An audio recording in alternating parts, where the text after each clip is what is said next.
السلام علیکم ورحمۃ اللہ وبرکاتہ۔ الحمد للہ نحمده ونستعینه ونؤمن به ونتوکل علیہ ونعوذ باللہ من شرور انفسنا وسیئات اعمالنا من يهده الله فلا مضل له ومن يضلل فلا هادي له واشهد ان لا اله الا الله وحده لا شريك له واشهد ان محمدا عبده ورسوله۔ اما بعد، قال الله تبارك وتعالى في كلامه المجيد، بسم الله الرحمن الرحيم، وقالت اليهود عزير ابن الله وقالت النصارى المسيح ابن الله ذلك قولهم بأفواههم يضاهئون قول الذين كفروا من قبل قاتلهم الله أنى يؤفكون۔ محترم حاضرین، 10واں پارہ جو سورۃ الانفال اور سورۃ التوبہ پر مشتمل ہے، یہ دو صورتیں ایسی ہیں جو دشمنان اسلام پر جو ہے بجلیوں سے بھی زیادہ بھاری ہیں۔ مشرکین پر اور اسی طرح سے ان لوگوں پر جو مسلمان ہوتے ہوئے بھی اسلام کے لیے اپنے دل میں دشمنی رکھتے ہیں، بڑی سخت ہوتی ہیں یہ۔ اسی لیے آپ نے غور کیا ہوگا کہ جب بھی کوئی جو ہے قرآن کے خلاف آواز اٹھاتا ہے تو ان سورتوں کا نام ضرور لیتا ہے، سورۃ الانفال اور سورۃ التوبہ۔ کیوں؟ اس لیے کہ ان صورتوں کے اندر اللہ رب العالمین نے مشرکین کو، منافقین کو ایکسپوز کیا ہے، ان کی دشمنی کو، ان کے کرتوتوں کو اللہ رب العالمین نے سب کے سامنے واضح کر دیا ہے۔ اسی لیے یہ لوگ ان صورتوں سے ڈرتے ہیں، ان صورتوں سے بھاگتے ہیں۔ بہرحال جو آیت میں نے آپ کے سامنے پڑھی، اس آیت کریمہ کا ترجمہ یوں ہے، اللہ رب العالمین کہتے ہیں یہودیوں نے کہا کہ عزیر اللہ کے بیٹے ہیں، عیسائیوں نے کہا کہ عیسیٰ اللہ کے بیٹے ہیں۔ ذالک قولہم بافواہہم، یہ حقیقت میں یہ ان کے منہ کی بات ہے، یعنی یہ سب بکواس ہے۔ یہ لوگ اپنے سے پہلے کافروں کی نقل کر رہے ہیں۔ قاتلہم اللہ، اللہ انہیں برباد کرے، انا یؤفکون، یہ لوگ کہاں بھٹکے جا رہے ہیں۔ محترم حاضرین، حضرت عزیر علیہ السلام، ان کے بارے میں اختلاف ہے کہ یہ اللہ کے نبی تھے یا اللہ کے نبی نہیں تھے۔ مشہور تو یہی ہے کہ یہ اللہ کے نبی تھے، لیکن ثابت نہیں ہے۔ اتنا تو پکا ہے کہ یہ اللہ رب العالمین کے برگزیدہ اور نیک بندے تھے۔ بہرحال یہودیوں نے ان کو، حضرت عزیر کو جو اللہ کا بیٹا کہا، اس کی وجہ بیان کرتے ہوئے بعض مفسرین کا کہنا ہے کہ موسیٰ علیہ السلام کی قوم نے جب تورات پر عمل کرنا چھوڑ دیا، تورات کو انہوں نے اٹھا کر سائیڈ میں رکھ دیا اور اپنی من مانی زندگی گزارنے لگے، تو اللہ رب العالمین نے بھی سزا کے طور پر ان سے تورات کو بھلا دیا۔ وہ نسخے، وہ کاپیاں جس کے اندر تورات لکھے ہوئے تھے، وہ بھی برباد ہو گئے، ختم ہو گئے۔ اب ان کے پاس تورات بھی موجود نہیں اور نہ کسی کو تورات یاد ہے۔ پھر اللہ رب العالمین کا عذاب ایسا آیا کہ دشمن ان پر مسلط ہو گئے، ان کو غلام بنا لیا، ان پر ظلم کیا۔ بعد میں جب ان کی عقل ٹھکانے آئی تو یہ اللہ رب العالمین سے دعائیں مانگنے لگے۔ پھر اللہ رب العالمین نے حضرت عزیر کو، مفسرین اکرام کا کہنا ہے یا تو حضرت عزیر کو تورات پہلے سے یاد تھی، یا اللہ رب العالمین نے اس لمحے ان کو یاد کرا دیا اپنی قدرت سے۔ بہرحال جو بھی ہو، حضرت عزیر علیہ السلام جب قوم کے پاس آئے اور ان کو تورات کی تعلیم دینے لگے اور تورات ان کو املا کروانے لگے تو لوگ پریشان ہو گئے کہ ہم لوگوں نے تو تورات کو بھلا دیا، ہمارے بڑے بڑے بزرگوں کو بھی تورات یاد نہیں، لیکن اس بندے کو کیسے یاد ہے؟ لہذا جب انہوں نے حضرت عزیر کی یہ کرامت دیکھی تو اس کا غلط مطلب نکالتے ہوئے یہودیوں کی ایک جماعت نے، بنی اسرائیل کی ایک جماعت نے یہ کہنا شروع کیا کہ عزیر کوئی معمولی آدمی نہیں ہے، بلکہ عزیر کیا ہے؟ اللہ کا بیٹا ہے، اسی لیے اللہ رب العالمین نے اس کو تورات یاد دلایا ہے۔ نعوذ باللہ من ذالک۔ بہرحال یہودیوں نے اللہ رب العالمین کی توحید پر حملہ کیا۔ اس کے بعد پھر عیسائیوں کے بارے میں سب جانتے ہیں کہ عیسائیوں نے بھی حضرت عیسیٰ کو اللہ کا بیٹا قرار دیا۔ اب مسلمانوں کی باری آئی۔ مسلمان کہاں یہود و نصارہ سے پیچھے رہتے ہیں، ان سے ہمیشہ 2 قدم آگے ہی ہوتے ہیں، لہذا انہوں نے کیا کیا؟ نبی کریم صلی اللہ علیہ وسلم کو اللہ ہی بنا دیا۔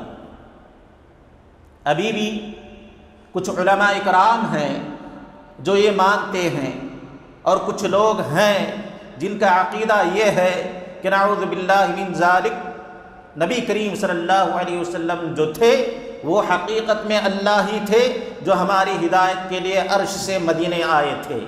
نعوذ باللہ من ذالک۔ آپ نے وہ شعر سنا ہوگا، وہی جو مستوی تھا عرش پر خدا ہو کر۔ یہ ان لوگوں کا شعر ہے، کہتے ہیں وہی جو مستوی تھا عرش پر خدا ہو کر اتر پڑا مدینے میں مصطفیٰ ہو کر، یعنی جو عرش پر تھا یعنی اللہ رب العالمین، وہی مدینے میں نبی بن کر اترا تھا۔ نعوذ باللہ من ذالک۔ پھر زمانہ آگے بڑھتا گیا، شیعہ روافض آئے، انہوں نے کیا کیا؟ حضرت علی رضی اللہ تعالیٰ عنہ کو پکڑا اور حضرت علی رضی اللہ تعالیٰ عنہ کو خدا بنا دیا۔ پھر اسی طرح زمانہ گزرتا گیا، کچھ لوگ آئے اپنے بزرگوں کی عزت میں، اپنے اولیاء کرام کی عزت میں، اپنے پیروں کی عزت میں اس قدر انہوں نے غلو کیا کہ نعوذ باللہ اپنے اولیاء کو اٹھا کر اللہ رب العالمین کے برابر قرار دے دیا۔ شیخ عبد القادر جیلانی رحمۃ اللہ علیہ بڑی ایماندار شخصیت، بڑی توحید پرست شخصیت، منہج سلف پر چلنے والی شخصیت، ایسے عظیم انسان کو اٹھا کر ان کے نام پر انہوں نے، آپ نے دیکھا ہوگا کہ کیسی کیسی بدعتیں بنا لی، کیسے کیسے شرکیہ اعمال انہوں نے ایجاد کر لیے۔ عبد القادر جیلانی رحمۃ اللہ علیہ کی کرامتوں کے نام پر ایسے ایسے قصے اور ایسی ایسی کہانیاں انہوں نے بنا لی کہ نعوذ باللہ شاید کس کی عقل میں بھی وہ نہ آتی ہوں۔ ان لوگوں کا ماننا ہے، کہتے ہیں، اور باقاعدہ اپنے جلسوں میں، خاص کر 11ویں شریف کو ان کے جلسے سنیں تو پتہ چلے گا کہ عبد القادر جیلانی کے بارے میں ان کا عقیدہ کیا ہے۔ اللہ رب العالمین اپنے تعلق سے فرماتے ہیں یمحو اللہ ما یشاء ویثبت وعنده ام الکتاب۔ اللہ رب العالمین کی شان یہ ہے کہ وہ لوح محفوظ میں سے، تقدیر میں سے جس چیز کو چاہے میٹ دیتے ہیں اور جس چیز کو چاہے لکھ دیتے ہیں۔ وعنده ام الکتاب، لوح محفوظ کس کے پاس ہے؟ اللہ رب العالمین کے پاس ہے۔ لیکن یہ لوگ کیا کہتے ہیں؟ عبد القادر جیلانی اتنے بلند مرتبے والے تھے کہ ان کی نظر لوح محفوظ میں تھی، جس چیز کو چاہتے مٹاتے اور جس چیز کو چاہتے لکھ دیتے۔ یہ اللہ کی شان ہے، اور انہوں نے کس کو دے دی؟ عبد القادر جیلانی رحمۃ اللہ علیہ کو دے دی۔ اور اللہ رب العالمین اس کی شان کیا ہے؟ جسے چاہتا ہے اللہ رب العالمین زندگی دیتا ہے اور جسے چاہتا ہے موت دیتا ہے، اور یہ بھی اللہ رب العالمین کی شان ہے کہ وہ مردوں کو زندہ کرتا ہے۔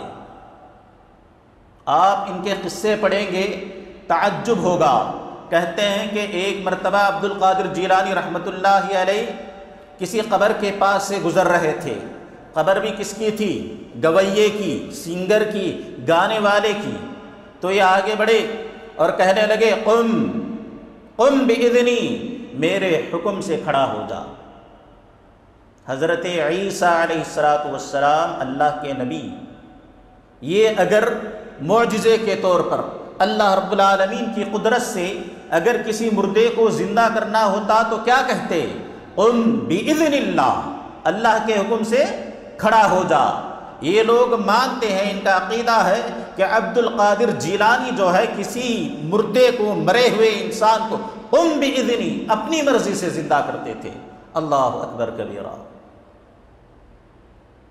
اور بہت سارے خرافات ہیں، بہت ساری ایسی چیزیں ہیں جو انہوں نے اللہ رب العالمین کی شان سے، اللہ رب العالمین کی ذات سے اٹھا کر بندوں میں تقسیم کر دی ہے۔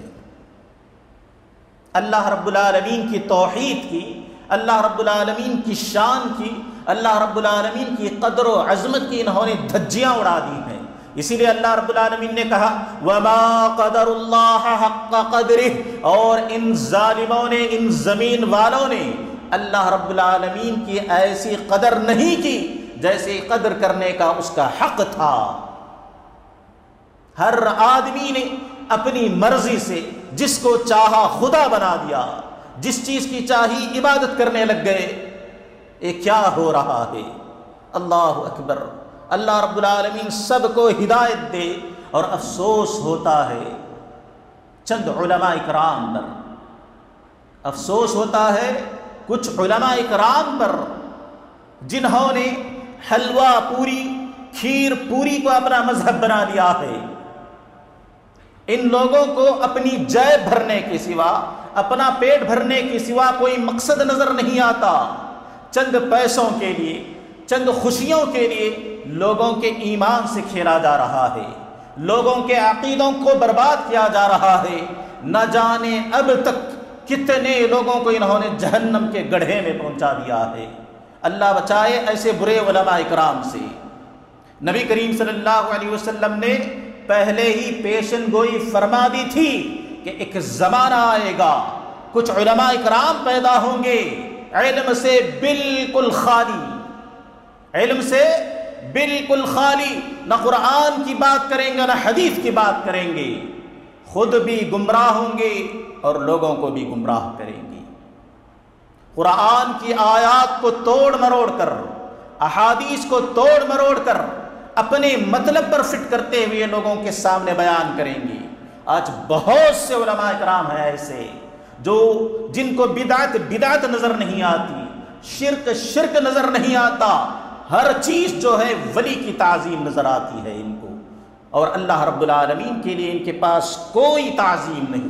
نعوذ باللہ من ذالک۔ بہرحال ہر انسان کو چاہیے کہ وہ اپنے عقیدے کی جانچ کرے کہ وہ اللہ رب العالمین کے بارے میں کیا سوچتا ہے، انبیاء کے بارے میں وہ کیا سوچتا ہے، اللہ کے نیک بندوں کے بارے میں اس کی کیا خیال ہیں۔ اپنے خیالات کو درست کریں، اپنی سوچ کو درست کریں اور اپنے ایمان کو بچائیں۔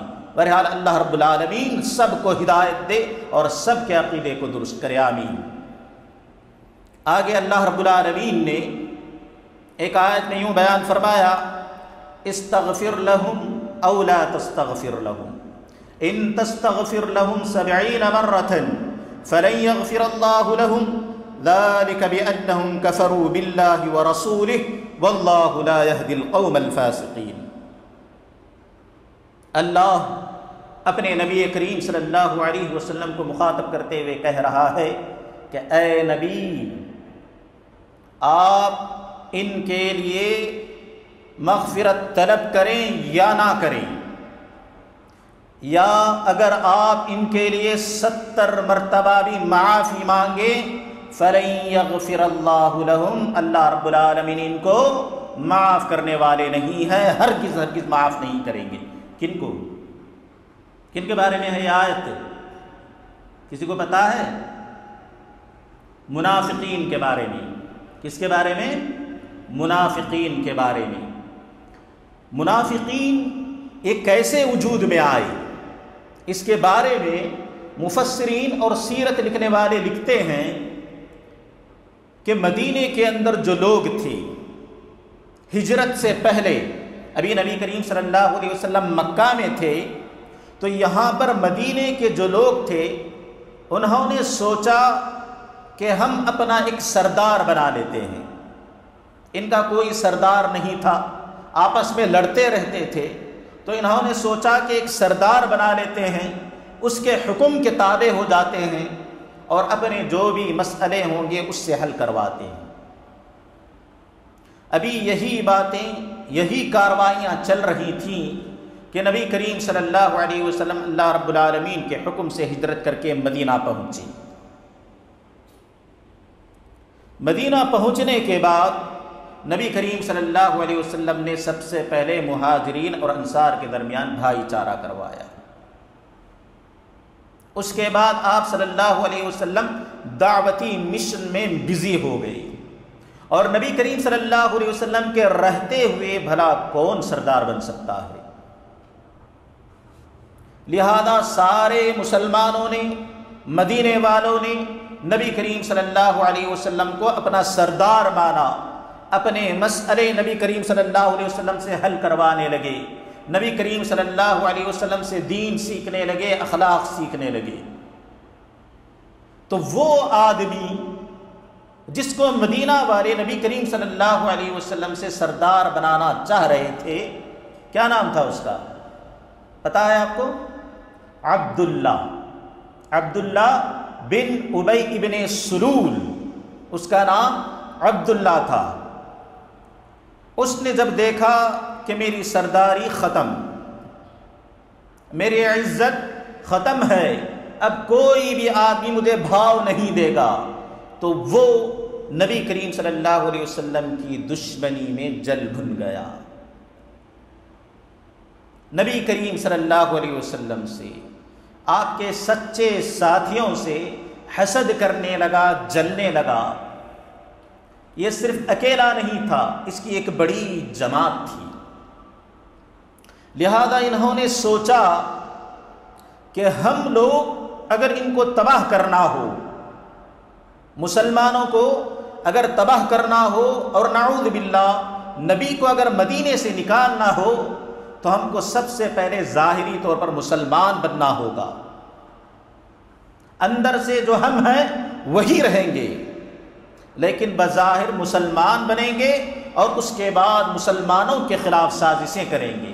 لہذا یہ بظاہر مسلمان ہو گئے سب کے سب۔ اس کے بعد صحابہ کرام کو ٹارگٹ کرنا شروع کیا، نبی کریم صلی اللہ علیہ وسلم کو تکلیف دینا شروع کی، اور انہوں نے صحابہ کرام کو، نبی کریم صلی اللہ علیہ وسلم کو، دین اسلام کو اتنا نقصان پہنچایا، اس قدر نقصان پہنچایا کہ ان سے زیادہ کسی نے اسلام کو نقصان نہیں پہنچایا۔ اسی لیے اللہ رب العالمین نے بھی ان کا ٹھکانہ بتاتے ہوئے کیا کہا؟ ان المنافقین فی الدرک الاسفل من النار، یہ منافق جہنم میں تو جائیں گے ضرور، لیکن جہنم میں بھی ان کو کہاں جگہ ملے گی؟ سب سے نچلی جگہ میں، سب سے خطرناک جگہ میں ان کو جھونکا جائے گا، کیونکہ ان کے کرتوت، ان کے عادات، ان کے اعمال ایسے ہی ہیں۔ مفسرین اکرام بیان کرتے ہیں، سیرت لکھنے والے بیان کرتے ہیں کہ انہوں نے کوئی کسر نہیں چھوڑی صحابہ کو تکلیف دینے میں، نبی کو تکلیف دینے میں۔ ایک مرتبہ نبی کریم صلی اللہ علیہ وسلم اپنی سواری پر بیٹھ کر جا رہے ہیں، اپنے گدھے پر بیٹھ کر جا رہے ہیں۔ ایک جگہ پر عبداللہ ابن ابی کی مجلس لگی ہوئی ہے، اس کے دوست اور وہ بیٹھے ہوئے ہیں۔ نبی کریم صلی اللہ علیہ وسلم نے ان کی تعلیف قلب کے لیے احتراماً نبی کریم صلی اللہ علیہ وسلم اپنی سواری سے اترے، ان کے پاس آئے تاکہ ان کو کچھ نصیحت کروں۔ جیسے ہی نبی کریم صلی اللہ علیہ وسلم قریب پہنچے تو یہ منافقوں کا سردار بول پڑا، الیک عنی یا محمد، اے محمد مجھ سے ذرا دور رہو، تمہارے گدھے سے مجھے بدبو آ رہی ہے۔ اور تم ہم پر دھول نہ اڑاؤ۔ اور یہ باتیں اس نے کیوں کی؟ حقیقت نہیں تھی وہاں پر، کچھ ایسی حقیقت نہیں تھی، بلکہ نبی کریم صلی اللہ علیہ وسلم کو نیچا دکھانے کے لیے، اپنے دوستوں کے درمیان نبی کو ذلیل کرنے کے لیے اس نے ایسا کہا۔ پھر ایک موقع پر نبی کریم صلی اللہ علیہ وسلم نے مدینے میں اعلان کیا کہ جنگ کے لیے نکلنا ہے اور ساز و سامان بہت کم ہے، لہذا ہر کوئی آدمی اپنی استطاعت کے حساب سے آگے بڑھے اور مدد کرے۔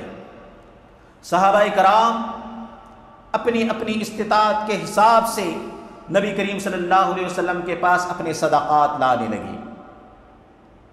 ان لوگوں کی ایک جماعت کچھ دور بیٹھی ہوئی تھی، دیکھ رہی تھی کہ کون کیا لا رہا ہے۔ جب کوئی صحابی بہت سارا مال، سونا چاندی، جانور لے کر نبی کریم صلی اللہ علیہ وسلم کی خدمت میں حاضر ہوتے، خوشی خوشی نبی کریم صلی اللہ علیہ وسلم کے سامنے ڈال دیتے، صدقہ کرتے، خیرات کرتے، اور نبی علیہ الصلوۃ والسلام بھی ان کے حق میں دعا کرتے۔ پھر جب وہ واپس جانے لگتے تو یہ شریر قسم کے لوگ ان کو طعنہ دیتے ہوئے کہتے کہ حقیقت میں یہ آدمی مشہور ہونا چاہتا ہے، یہ اللہ کے لیے صدقہ نہیں کر رہا ہے، بلکہ اپنی عزت کے لیے اپنی دولت دکھانا چاہتا ہے۔ نعوذ باللہ من ذالک۔ پھر کچھ صحابہ کرام ایسے تھے جن کے پاس صدقہ و خیرات کرنے کے لیے کچھ نہیں تھا۔ جب نبی کریم صلی اللہ علیہ وسلم کا اعلان انہوں نے سنا تو گئے، مزدوری کر کے صبح سے لے کر شام تک محنت کر کے، مزدوری کر کے چند کھجور لیے جو اجرت میں ان کو ملے، وہ نبی کریم صلی اللہ علیہ وسلم کی خدمت میں لے کر آئے بڑی خوشی کے ساتھ۔ نبی کریم صلی اللہ علیہ وسلم نے بھی بڑی خوش دلی کے ساتھ ان کھجوروں کو قبول کیا، اس صدقے کو قبول کیا، ان کے حق میں دعا کی۔ جب یہ صحابہ یا یہ صحابی خوشی خوشی واپس ہونے لگے تو منافقوں نے طعنہ مارتے ہوئے کہا، واہ ماشاء اللہ، شاید اللہ کو اسی کے صدقے کی ضرورت تھی، کتنا زیادہ صدقہ لے کر حاضر ہوا ہے، خود اس کا پیٹ نہیں بھرے گا، صدقہ کرنے کے لیے آیا ہے۔ صحابہ کو بڑی تکلیف ہوتی۔ اللہ رب العالمین نے صحابہ کو تسلی دیتے ہوئے آیتیں نازل کی۔ اسی طرح انہی ظالموں نے، انہی منافقوں نے اما عائشہ رضی اللہ تعالی عنہا کو ٹارگٹ بنایا، آپ کی عزت کو اچھالا ان ظالموں نے، نبی کریم صلی اللہ علیہ وسلم کے گھرانے کو، حضرت ابو بکر صدیق رضی اللہ تعالیٰ عنہ کے گھرانے کو انہوں نے پریشان کر کے رکھ دیا تھا۔ پھر اللہ رب العالمین نے اپنے فضل و کرم سے اما عائشہ صدیقہ رضی اللہ تعالیٰ عنہا کی براءت نازل کی۔ ان کے کرتوت ایک نہیں، دو نہیں، ایک لمبی لسٹ ہے۔ یہ لوگ یہودیوں کو دعوت دیا کرتے تھے، ابھارا کرتے تھے، ارے کیوں خاموش بیٹھے ہو، مدینے پر حملہ کیوں نہیں کرتے، مدینے پر حملہ کیوں نہیں کرتے، مشرکین کو ورغلاتے تھے کہ آؤ مدینے پر حملہ کرو، ہم تمہارا ساتھ دیں گے۔ نعوذ باللہ من ذالک۔ اسی طرح صحابہ کے درمیان رہ کر صحابہ کے دلوں میں خوف پیدا کرتے تھے، صحابہ کے دلوں میں کمزوری پیدا کرتے تھے۔ یہ لوگ جو بھی تھے اسلام کے لیے، نبی کریم صلی اللہ علیہ وسلم کے حق میں، صحابہ کے حق میں بڑے خطرناک تھے۔ اللہ نے جب ان کی حالت کو پہچان لیا، اللہ رب العالمین نے جب ان کے کرتوت نبی کے سامنے ظاہر کر دیے، اس کے بعد اللہ رب العالمین نے کہا، اے نبی سنو، استغفر لہم او لا تستغفر لہم، آپ ان کے لیے معافی مانگیں یا نہ مانگیں، اور اگر آپ ان کے لیے 70 مرتبہ بھی معافی مانگ لیں، فَلَن يَغْفِرَ اللَّهُ لَهُمْ، اللہ رب العالمین ان کو معاف نہیں کریں گے۔ کہتے ہیں منافقین کا جو سردار تھا عبداللہ بن ابی، اس کا انتقال ہو گیا۔ منافقین کا سردار موت کے گھاٹ اترا، ان کے ایک بیٹے تھے جن کا نام بھی کیا تھا؟ عبداللہ۔ باپ بھی عبداللہ، بیٹا بھی عبداللہ، کتنا فرق ہے دونوں میں۔ یہ عبداللہ جو تھے، اس منافق کے جو بیٹے تھے، یہ نبی کریم صلی اللہ علیہ وسلم کے سچے پکے ساتھی، سچے پکے دوست۔ انہوں نے ایک مرتبہ نبی علیہ السلام سے کہا تھا، اے اللہ کے رسول، میرا باپ آپ کو جو تکلیف دیتا ہے میں جانتا ہوں، آپ اجازت دیں میں اس کا سر لے کر آپ کی خدمت میں آ جاؤں گا۔ نبی کریم صلی اللہ علیہ وسلم نے کہا، ایسا کرنے کی کوئی ضرورت نہیں، تمہارا باپ ہے، اس کے ساتھ حسن سلوک کیا کرو۔ اللہ اکبر کبیرہ۔ بہرحال جب اس کا انتقال ہوا تو ان کے عبداللہ بن ابی کا بیٹا، ان کے بیٹے نبی کریم صلی اللہ علیہ وسلم کی خدمت میں آئے، کہنے لگے، اے اللہ کے رسول، میرا باپ چل بسا، میری آپ سے گزارش ہے کہ آپ اپنا کرتا، اپنی قمیص مجھے دے دیں تاکہ میں اپنے باپ کو اس میں دفنا سکوں۔ نبی کریم صلی اللہ علیہ وسلم نے ان کا دل رکھنے کے لیے اپنی قمیص اتاری یا اپنا کوئی قمیص منگوایا اور اس صحابی کو دے دیا۔ وہ صحابی گئے، اپنے باپ کو نہلایا، نبی کریم صلی اللہ علیہ وسلم کے کرتے میں کفنایا۔ اس کے بعد دوبارہ آئے، کہا، اے اللہ کے رسول، میری خواہش ہے کہ آپ چل کر میرے باپ کی نماز جنازہ پڑھائیں، آپ آ کر میرے باپ کی نماز جنازہ پڑھائیں۔ نبی کریم صلی اللہ علیہ وسلم حضرت عمر کے پاس بیٹھے ہوئے تھے۔ نبی کریم صلی اللہ علیہ وسلم اٹھے نماز جنازہ پڑھانے کے لیے، حضرت ابو بکر نے فوراً ہاتھ پکڑ لیا نبی کریم صلی اللہ علیہ وسلم کا اور کہنے لگے، اے اللہ کے رسول، آپ اس منافق کی نماز جنازہ پڑھائیں گے؟ اے اللہ کے رسول، آپ کو یاد ہے اس نے فلاں دن آپ کے ساتھ کیا کیا تھا؟ اے اللہ کے رسول، آپ کو یاد ہے اس نے آپ کی بیوی اماں عائشہ کے ساتھ کیا کیا تھا؟ اے اللہ کے رسول، آپ کو یاد ہے اس نے آپ کے خلاف کیسی سازش کی تھی؟ اے اللہ کے رسول، آپ کو یاد ہے اس نے جنگ احد میں غدر کرتے ہوئے، دھوکہ دیتے ہوئے اپنے ساتھیوں کو لے کر پلٹ گیا تھا۔ ایک ایک کرتوت حضرت عمر نبی کو یاد دلا رہے۔ نبی کریم صلی اللہ علیہ وسلم سنتے رہے، مسکراتے رہے، اور اس کے بعد کہا، اخر عنی یا عمر، اے عمر میرے لیے راستہ صاف کر دو، جانتا ہوں لیکن ہٹ جاؤ۔ حضرت عمر ہٹ گئے، نبی کریم صلی اللہ علیہ وسلم گئے اور اس منافقوں کے سردار کی نماز جنازہ پڑھا دی۔ اس کے بعد اللہ رب العالمین نے دوسری آیت نازل کی، کہا، وَلَا تُصَلِّ عَلَىٰ أَحَدٍ مِّنْهُمْ مَاتَ أَبَدًا وَلَا تَقُمْ عَلَىٰ قَبْرِهِ۔ اے نبی، آپ ان منافقوں کی نماز جنازہ نہ پڑھا کریں اور ان کی قبر پر استغفار کے لیے نہ کھڑیں۔ اور بتایا جاتا ہے جب حضرت عمر نے نبی کریم صلی اللہ علیہ وسلم کو روکا تو انہوں نے کہا، کیا اے اللہ کے رسول، آپ کو اللہ رب العالمین منافقوں کے لیے استغفار کرنے سے منع کر رہا ہے؟ اللہ رب العالمین نے کہا، استغفر لهم او لا تستغفر لهم ان تستغفر لهم 70 مرہ۔ تو نبی کریم صلی اللہ علیہ وسلم نے کہا، اے عمر، اس آیت کو میں جانتا ہوں اور اللہ رب العالمین نے مجھے اختیار دیا ہے کہ چاہے میں استغفار کروں یا نہ کروں، اللہ نے مجھے اختیار دیا ہے، اسی لیے میں ان کے استغفار کے لیے جاؤں گا، اس کی نماز جنازہ پڑھوں گا اور میں اس کے لیے 70 سے زیادہ مرتبہ میں اس کے لیے استغفار کروں گا۔ ہو سکتا ہے اللہ معاف کر دے، لیکن اللہ رب العالمین نے واضح کر دیا، فَلَن يَغْفِرَ اللَّهُ لَهُمْ، اللہ رب العالمین ہرگز ان کو معاف نہیں کرے گا۔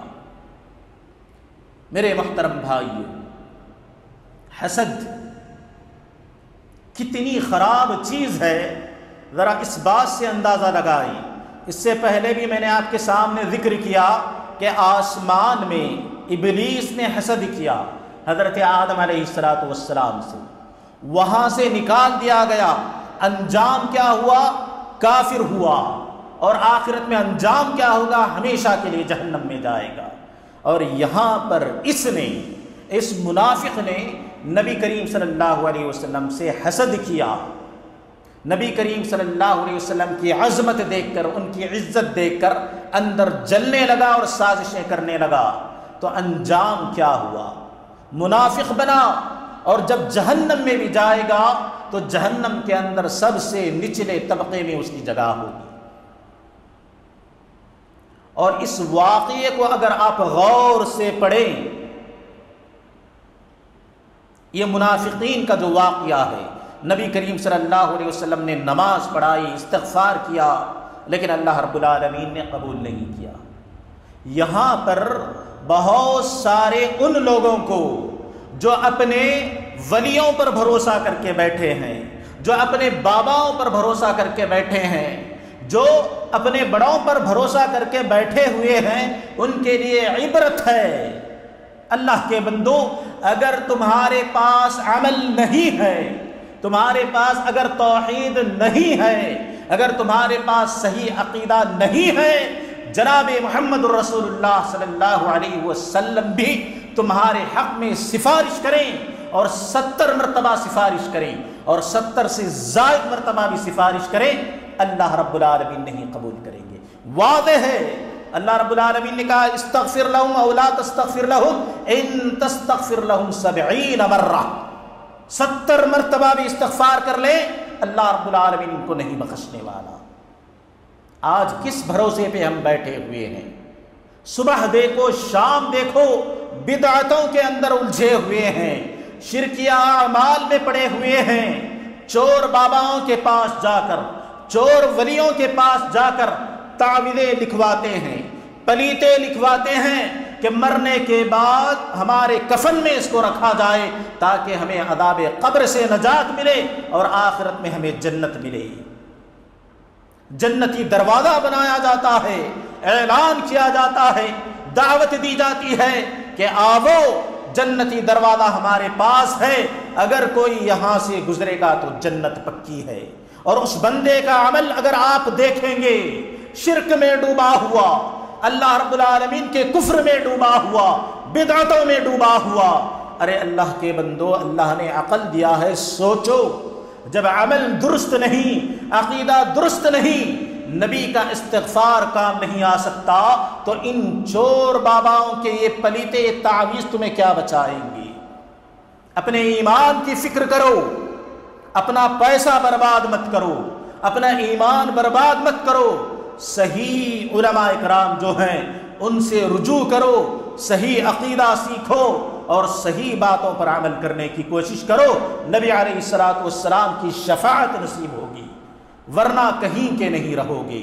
اور یہ لوگ جو دنیا میں دعویٰ کرتے ہیں کہ 500 روپے دے دو جنت کی ٹکٹ دے دیں گے، 100 روپیہ دے دو جنت کا تعویذ بنا کر دیں گے، قیامت کے دن ان سے زیادہ ذلیل و رسوا، جہنم کے اندر ان سے زیادہ بدترین حالت میں کوئی اور نہیں ہوگا۔